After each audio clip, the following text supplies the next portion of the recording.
มื้อนี้จะพาทุกคนมาเบิ่งสถานีรถไฟฟ้าสายแรกในบังกลาเทศกันเด้อซึ่งเป็นบริษัทอิตาเลียนอยู่ประเทศไทยเป็นคนไปสร้างพี่น้องเอ๋ยเรามาดูรถไฟสายแรกของบังกลาเทศครับนี่ครับรถไฟฟ้าสายแรกในบังกลาเทศครับปลายปีนี้ครับชาวบังกลาเทศได้ใช้งานแน่นอนครับรถไฟฟ้าสายนี้นะครับเป็นความภาคภูมิใจของคนไทยนะครับและบริษัทอิตาเลียนไทยนะครับที่ได้มาสร้างรถไฟฟ้าสายแรกในบังกลาเทศสบายดีเด้อทักทายสวัสดีค่ะยินดีต้อนรับทุกท่านเข้าสู่ช่องน้องสาวลาวเหนือเด้อมื้อนี้จะพาทุกคนมาเบิ่งสถานีรถไฟฟ้าสายแรกในบังกลาเทศกันเด้อซึ่งเป็นบริษัทอิตาเลียนที่อยู่ประเทศไทยเป็นคนไปก่อสร้างพี่น้องเอ๋ยแต่คลิปวิดีโอนี้เนาะก็จะเป็นคลิปวิดีโอรีแอคชั่นจากซ่องของนาเต้สะเทือนน้ำเด้อก่อนอื่นก็ต้องขออนุญาตนาเต้สะเทือนน้ำเนาะขออนุญาตเอาคลิปมารีแอคชั่นให้พี่น้องเฮาได้เบิ่งได้ชมนำกันเนาะเฮาก็จะบ่ซักซ่าเสียเวลาเฮาจะไปเบิ่งพร้อมๆกันเลยเรามาดูรถไฟสายแรกของบังกลาเทศครับนี่ครับรถไฟฟ้าสายแรกในบังกลาเทศครับปลายปีนี้ครับชาวบังกลาเทศได้ใช้งานแน่นอนครับรถไฟฟ้าสายนี้นะครับเป็นความภาคภูมิใจของคนไทยนะครับและบริษัทอิตาเลียนไทยนะครับที่ได้มาสร้างรถไฟฟ้าสายแรกในบังกลาเทศนะครับ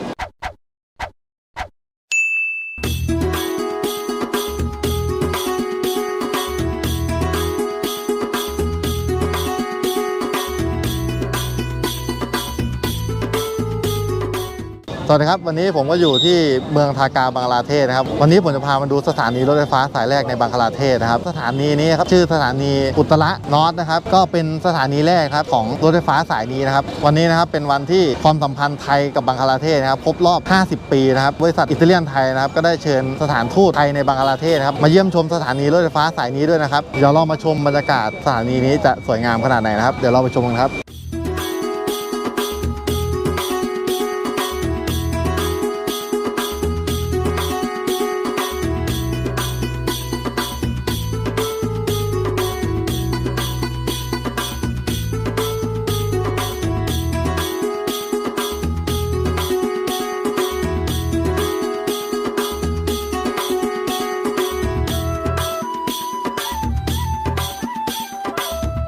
สถานีแห่งนี้นะครับตอนนี้ก่อสร้างได้ 90% แล้วนะครับก็เหลือเก็บรายละเอียดเล็กน้อยนะครับก็จะเปิดใช้งานภายในปลายปีนี้นะครับก็สถานีก็ออกแบบคล้ายๆกับประเทศไทยเลยนะครับ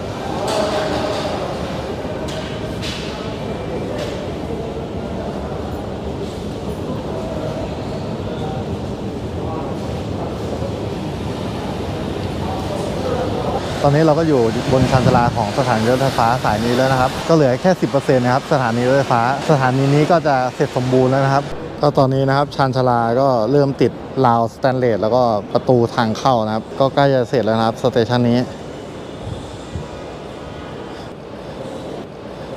ส่วนรถไฟฟ้าเนี่ยครับตอนนี้เทสระบบนะครับวิ่งไปถึงสเตชันที่9แล้วนะครับระยะทางประมาณ11 กิโลนะครับก็คาดว่าจะเปิดให้ใช้งานเนี่ยภายในธันวาปีนี้นะครับ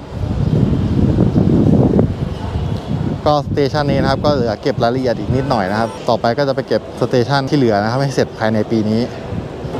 บันไดเลื่อนตอนนี้ก็ใช้งานได้แล้วนะครับก็ดูดีไซน์ก็คล้ายๆกับประเทศไทยเลยนะครับสวัสดีครับผมนายช่างณัฐรัตน์มูติกิมเป็นนายสถานีของสถานีหนึ่งอุตระนอตสเตชันครับสถานีนี้ผมเริ่มตั้งแต่โครงการเริ่มต้นตั้งแต่แรกเลยครับตั้งแต่งานเข็มงานฐานลากไล่ขึ้นมาเสาคอลัมน์ติดตั้งเซกเมนต์ไล่ขึ้นมาเป็นตัวอาคารติดตั้งโครงหลัง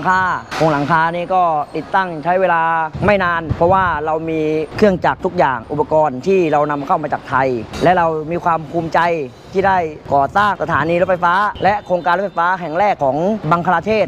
เราภูมิใจที่มาสร้างชื่อเสียงให้กับประเทศไทยนะครับผมภูมิใจที่ได้มาอยู่บริษัทนี้ครับคาดว่าน่าจะเสร็จประมาณ2 เดือนข้างหน้าและจะเปิดใช้รถไฟฟ้าสายแรกภายในสิ้นปีนี้ครับตัวประตูแพลตฟอร์มกั้นคนตกเนี่ยครับจะเป็นตัวประตูที่นำเข้าจากประเทศญี่ปุ่นจะติดตั้งโดยคนบังกลาเทศโดยคนญี่ปุ่นจะมาควบคุมงานด้วยตัวเองนะครับซึ่งตัวนี้ก็จะคล้ายๆกับประเทศไทย ในส่วนของความแตกต่างระหว่างรถไฟฟ้าที่บังกลาเทศกับที่ไทยนะครับที่บังกลาเทศเขาจะมีห้องน้ำสาธารณะให้กับผู้โดยสารทุกสถานีจะมีห้องน้ำในตัวซึ่งในตัวห้องน้ำก็จะมีความสะดวกสบายในระดับที่ค่อนข้างโอเคเลยครับวันนี้เขาก็จะมีนักข่าวนะครับสื่อมวลชนต่างๆ ในบังกลาเทศนะครับมา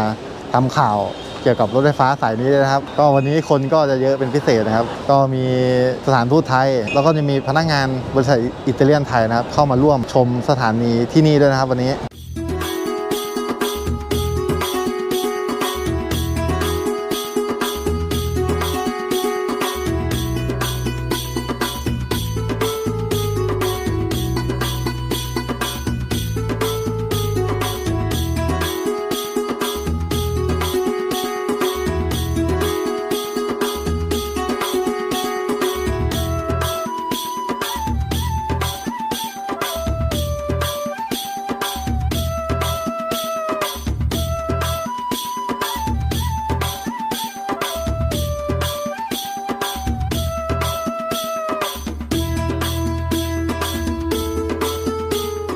วันนี้นะครับรถไฟก็มาเทสรันวิ่งให้ชมด้วยนะครับวันนี้ก็เดี๋ยวเรามาดูรถไฟสายแรกของบังกลาเทศครับ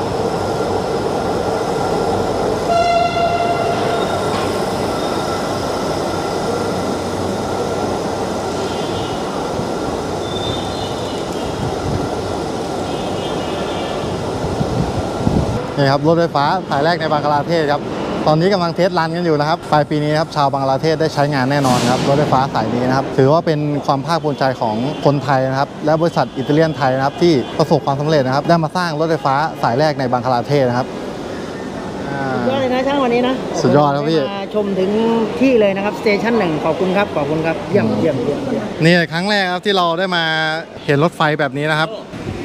เพราะปกติแล้วเขาจะไม่ให้ขึ้นมาเลยนะครับ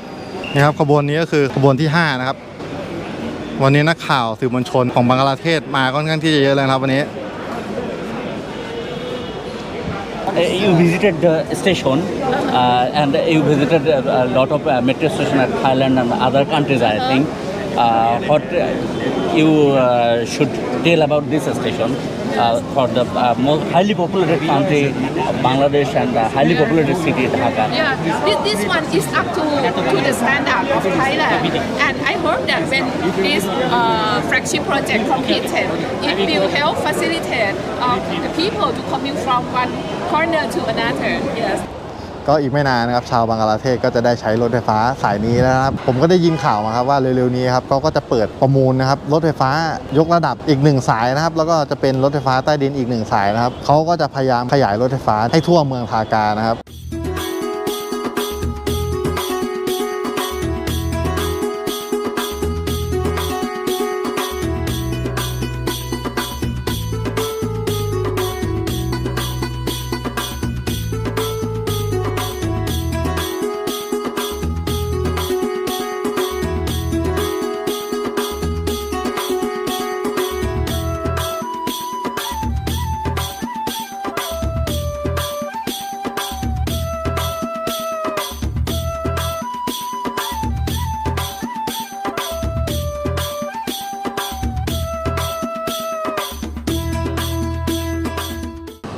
วันนี้นะครับเราก็ได้เห็นรถไฟฟ้าสายแรกของบังกลาเทศไปแล้วนะครับก็อีกไม่นานนะครับชาวบังกลาเทศก็จะได้ใช้รถไฟฟ้าสายนี้อย่างเป็นทางการแล้วนะครับถ้ามีกำหนดเปิดรถไฟฟ้าเมื่อไหร่แล้วผมยังอยู่ในบังกลาเทศนะครับผมก็จะพยายามพามาขึ้นรถไฟฟ้าสายนี้ให้ได้นะครับวันนี้นะครับภาคภูมิใจนะครับได้เห็นผลงานของบริษัทคนไทยนะครับที่มาสร้างชื่อเสียงในบังกลาเทศนะครับก็ต้องขอตัวกลับไปกินข้าวนะครับตอนนี้เวลาเที่ยงแล้วต้องเดินทางกลับไปรับประทานอาหารที่แคมป์ก่อนนะครับถ้าใครชอบคลิปนี้ก็ช่วยกดไลค์กดแชร์กด Subscribe เป็นกำลังใจด้วยครับก็เดี๋ยวเจอกันใหม่คลิปต่อไปนะครับสวัสดีครับ